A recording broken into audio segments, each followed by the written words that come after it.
જૈન ધર્મની ઢગલાબંધ બાબતો એવી છે કે જે સાયન્ટિફિકલી વર્તમાન કાળમાં પ્રૂવ થઈ રહી છે. તમને કેટલી શોધ ગણાવું. ગંગા એવી ઉલટી ચાલે છે કે પરદેશમાં રહેનારાને હવે ભગવાનના શાસન ઉપર શ્રદ્ધા વધતી જાય છે અને આ દેશમાં રહેનારા વોટ એન્ડ વાય કરતા જાય છે. હવે ત્યાંના લોકો સમજતા થઈ ગયા. લંડનની સ્કૂલોની અંદર સંસ્કૃત લેંગ્વેજ કમ્પલસરી છે. મને એ નથી સમજાતું નરેન્દ્ર મોદી આરએસએસના માણસ હોવા છતાં, હિન્દુત્વના ચાહક હોવા છતાં સંસ્કૃતને રાષ્ટ્રભાષા કદાચ ભલે ન બનાવી શકે પણ તમામ સ્કૂલોની અંદર સંસ્કૃત લેંગ્વેજ તરીકે ફરજિયાત કેમ નથી લાવતા? પરદેશીઓનું સંશોધન છે. સાંભળજો બરાબર. પરદેશીઓનું સંશોધન છે જે સંસ્કૃતમાં બોલે અને જે સંસ્કૃતમાં લખે. બોલે એને ક્યારે જીભનો પેરાલિસિસ નહીં થાય. સંસ્કૃતમાં લખે એના હાથને ક્યારે લખવો નહીં લાગે. આ ઘોડિયાઓ, ગોરિયાઓ અને ભૂરિયાઓ સંશોધન કરે છે. એની પાછળનું રીઝન પણ એમણે શોધ્યું છે. આ રીઝન ઉપરથી તેઓએ આ ડાયગ્નોસિસ આપ્યું છે આપણને કે સંસ્કૃત એ જોડાક્ષર પ્રધાન છે. અંગ્રેજીમાં ક્યાંય જોડાક્ષર આવે ખરા? A to Z ક્યાંય જોડાક્ષર ના મળે. અને સંસ્કૃતમાં ડગલે ને પગલે જોડાક્ષરો આવે. ખુદ સંસ્કૃત બોલો એટલે એની અંદર પણ બે જોડાક્ષર જેવા આવી ગયા કે નહીં? એક અડધો સ, કોની સાથે બીજો શું આવ્યો? રૂ. ત્યારે શું બન્યું? સ્ક્રૂ. આ સ્ક્રૂ જરા ટાઈટ કરો, ઢીલા છે. એમણે સરસ સંશોધન કર્યું કે તમે જયારે સંસ્કૃત લખો છો ને એટલે તમારા આંગળીઓ, આ ફિંગર્સ છે ને, એને તમારે શું આપવું પડે છે? દબાણ આપવું પડે છે. વળાંક પ્રધાન છે. એબીસીડીમાં ઊભી લીટીઓ જ વધારે છે, વળાંક ઓછા. અને દેવનાગરી લિપિમાં વળાંક વધારે. અને જેટલા વળાંક વધારે એટલે ફિંગર્સને શું મળે છે? શું મળે છે? એક્સરસાઇઝ થાય છે. અને જે ફિંગર્સને એક્સરસાઇઝ મળે એ ફિંગર્સમાં બ્લડનું સર્ક્યુલેશન ચાલે. અને જ્યાં બ્લડનું સર્ક્યુલેશન સતત હોય એ ફિંગર્સને ક્યારે લખવો લાગે? પેરાલિસિસ થાય. ડીટો એ જ રીતના જબાન. તમે સંસ્કૃતની અંદર બોલો નમોસ્તુ વર્ધમાનાય. આવડે કે ના આવડે? પ્રાકૃત નહીં, સંસ્કૃત કહું છું. પ્રાકૃતમાં જોડાક્ષર ઉડી જાય. સંસ્કૃત જ જોઈએ. તમે નમોસ્તુ વર્ધમાનાય સ્પર્ધમાનાય કર્મણા એકદમ છૂટું પાડીને સ્પષ્ટ શબ્દોની અંદર બોલો. તમારી જીભને શું આવે? વળાંકો આવે. હા, લોચાઓ બધા નીકળી જાય. સ્પષ્ટ શબ્દોની અંદર જેવો આ સૂત્ર બોલે ને, આવી જીભને ક્યારે પણ પેરાલિસિસ નહીં લાગે.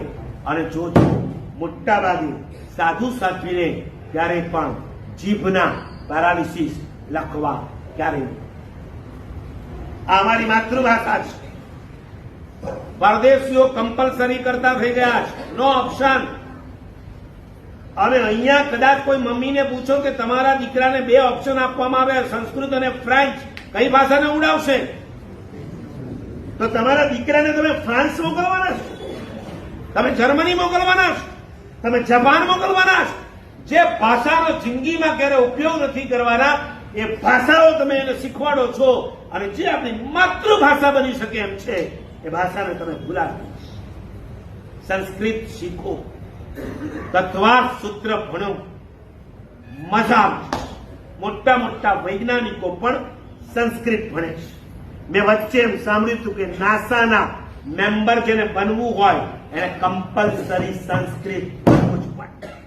ચાહે જગદીશચંદ્ર બોઝ હોય, ચાહે સત્યેન્દ્રનાથ બોઝ હોય, આ દરેકને સંસ્કૃત શીખવું જ પડ્યું. હું ને તમે સ્કૂલમાં ભણતા હતા ત્યારે આપણને શું શીખવાડવામાં આવ્યું કે વનસ્પતિમાં જીવ છે એની શોધ કોણે કરી? કોણે કરી? જગદીશચંદ્ર. અચ્છા, હું એ ભણ્યા ને તમે ભણ્યા. રેવા દો. હવે તમારા દીકરાને જઈને કહેજો ભગવાનમાં આવી. અહીંયા બોલો છો. દીકરાને જઈને ક્યારે કીધું ખરું?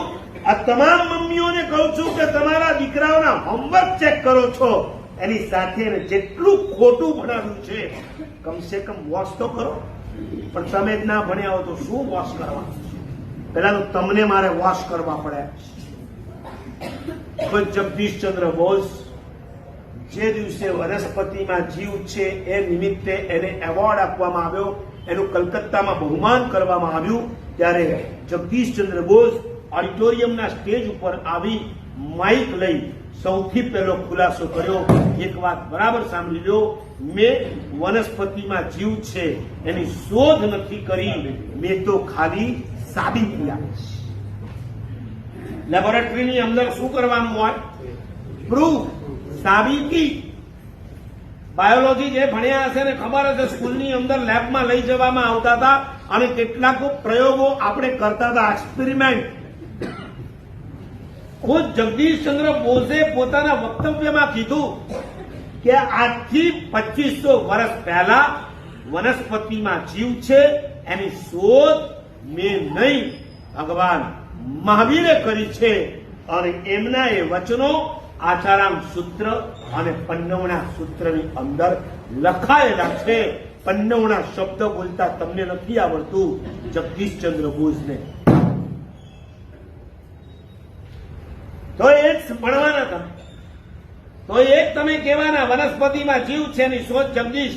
અરે જગદીશચંદ્ર બોઝે ખુદે કીધું, ભગવાન મહાવીર કહી ગયા છે વનસ્પતિમાં જીવ. હજી આગળની વાત કરું, હાજા બગડી જાય એવી વાતો છે. બહુ બધું મટીરિયલ જયારે ભેગું કરું ને ત્યારે તમારી સામે એક પ્રવચન કરી શકીએ છીએ. આજે નહીં તો આવતીકાલે પણ આખા વિશ્વએ જૈન ધર્મને વિશ્વ ધર્મ તરીકે સ્વીકારવો જ પડશે. એક તત્વાર્થ ભણો એટલે આખું વિશ્વ તમારી સામે આમ ક્લિયર થઈ જાય. મોબાઈલની અંદર તમે નેટ ખોલો અને આખી દુનિયા ગૂગલ દ્વારા તમારી સામે આવી જાય. એક તત્વાર્થ સૂત્ર ભણો એટલે તમારી સામે આખું વિશ્વ 14 રાષ્ટ્ર લોક ખડું થઈ જાય.